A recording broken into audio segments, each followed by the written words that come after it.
I just realized the fan behind my head gives me a rather odd sort of halo.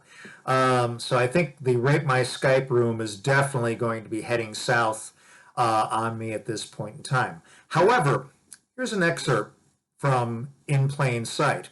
I decided to pick some of my favorite scenes. In this case here, it is the one early on in chapter 12.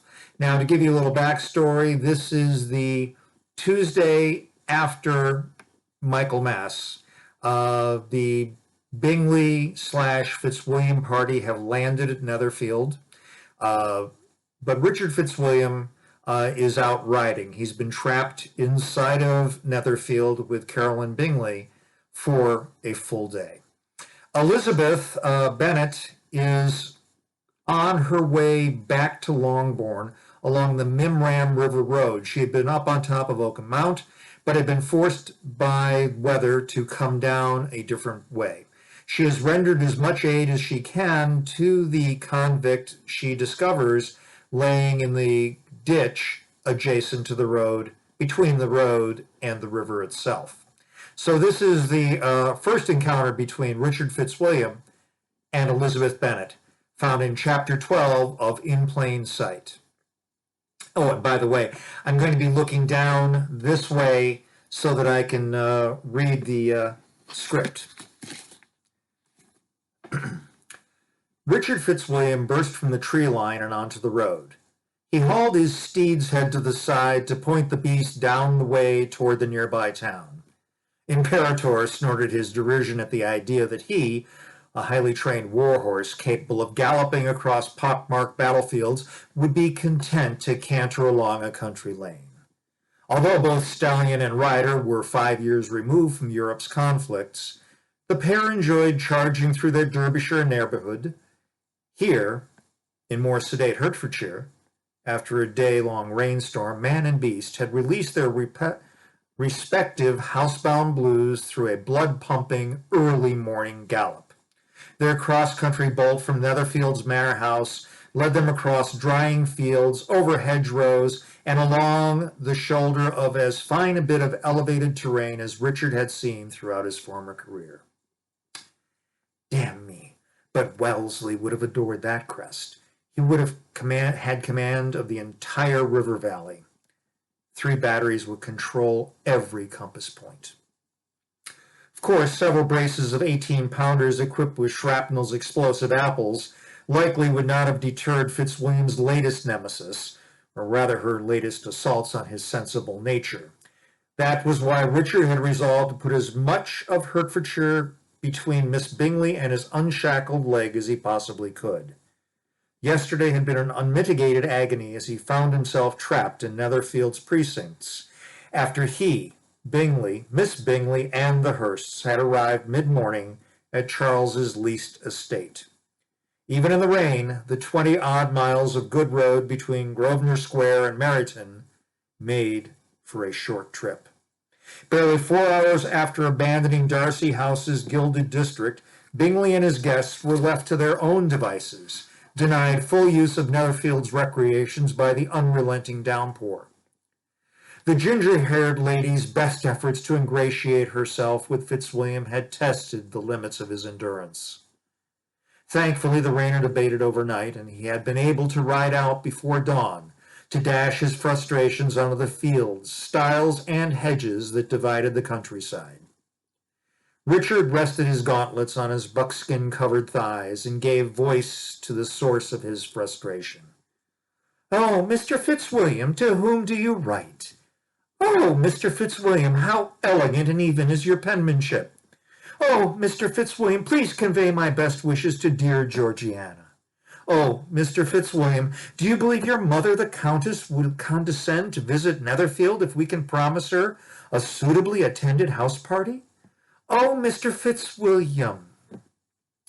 Richard snorted, leading Impey to flick an ear back at him in acknowledgement.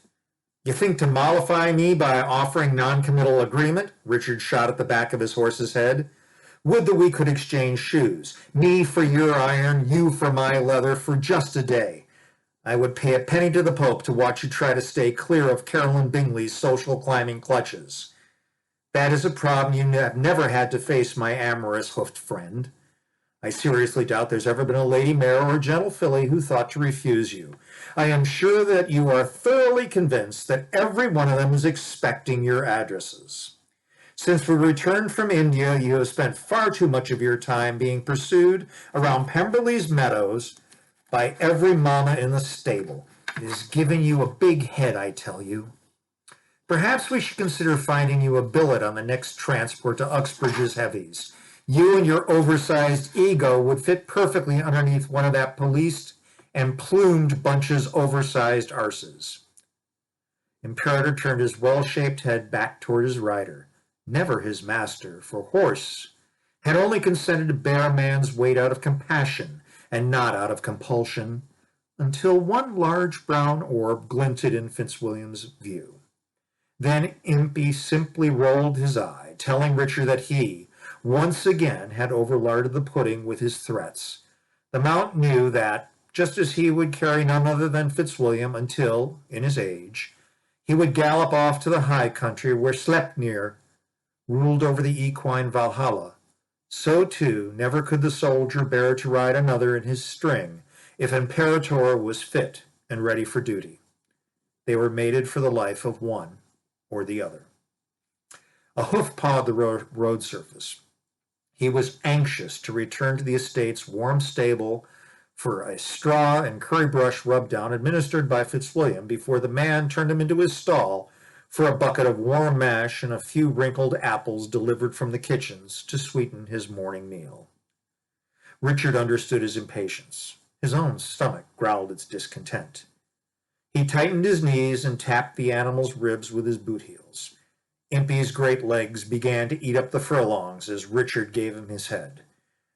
They pounded around a blind corner, a flash of color diving into the scrubby border, followed by a high-pitched shriek, pulled Fitzwilliam from his reverie. He yanked back the reins, grinding the bit against Imperator's molars. The horse neighed in protest, but he'd been trained to instantly respond to such urgent commands, often the difference between life and death on the plains of Mars. He skidded to a stop. Fitzwilliam was off his saddle and dashing to the shoulder to assist a young woman as she tried to clamber back to her feet. She was clad only in her morning gown and short gloves. Her bonnet was cockeyed and bedraggled. Another rich brown eye glared at Fitzwilliam. This time, though, 'twas one of the distaff persuasion, impaling him from beneath a torn straw brim. Rather than being amused with his most recent antics, this orb was quite irked, and indicted him for her tumble into the weeds. The miss quickly rendered her gown, battered by this escapade and showing a brownish boundary at least 6 inches deep from some earlier battle with the elements, shipshape and in Bristol fashion. Then she accepted Richard's proffered hand to be helped to her feet. Fitzwilliam was shorter than the traditional 6 foot plus of most Fitzwilliam men. Although he was only slightly more than average height, he towered over this young woman. This lady, for such she certainly was, despite her shop-worn appearance, barely threatened 5 feet. Her beetled brows tilted up at his face from a spot level with his collarbones. Readers, an aside here. I am not a professional narrator. That I leave to the capable hands of Miss Amanda Barry, who is, by the way, going to be the one who is performing in plain sight for Audible. But back to our little tale here. That glare showed that she was not well pleased. Fitzwilliam steeled himself for another tongue-lashing. You, she sputtered, just who do you think you are to be tearing around the neighborhood like some entitled and pampered, pamplemousse? The allusion to an oversized fruit tickled Fitzwilliam's skewed sense of humor. I fear that 'tis true, miss, that Imperator, at this he pointed to his steed, and I were racing along without being completely attentive. I do believe, though, that you were thinking of those foolish frog aristocrats who contributed to their demise by riding roughshod through their peasants' fields, hence your free use of the French. However, if you seek to insult, he japed, you need to hone your technique. I believe the word you wanted was popinjay. Do you not agree, Impey? The stallion whickered and dipped his head, extending his velvety snout to poke the young lady's hand. Huh. So that is how it is, you overgrown flea bag, Fitzwilliam rejoined. You seek to encourage this gentlewoman to lay all the blame on me. Next you'll go down on your back to have her rub your belly. His opponent giggled at the ridiculous dialogue between man and beast. Then she remembered her mission and interrupted any further comments Richard might have made. Please, sir, hear me. I am on an urgent quest. Let us do what is traditional for all Britons meeting each other for the first time. Since Sir William Lucas, our Master of Ceremonies, is not here to properly introduce us, I'm going to assume that Imperator is doing the offices. My name is Miss Elizabeth Bennet of Longbourn Estate here in Meryton, and you are... Richard Fitzwilliam of Pemberley, Derbyshire. I'm sorry for your discomfort. I was not attending to the path forward, so anxious I was to return to my friend's estate. I am a guest of Charles Bingley, who is leasing Netherfield on the other side of this hill behind us. There is more to chapter 12 as well as to the entire book.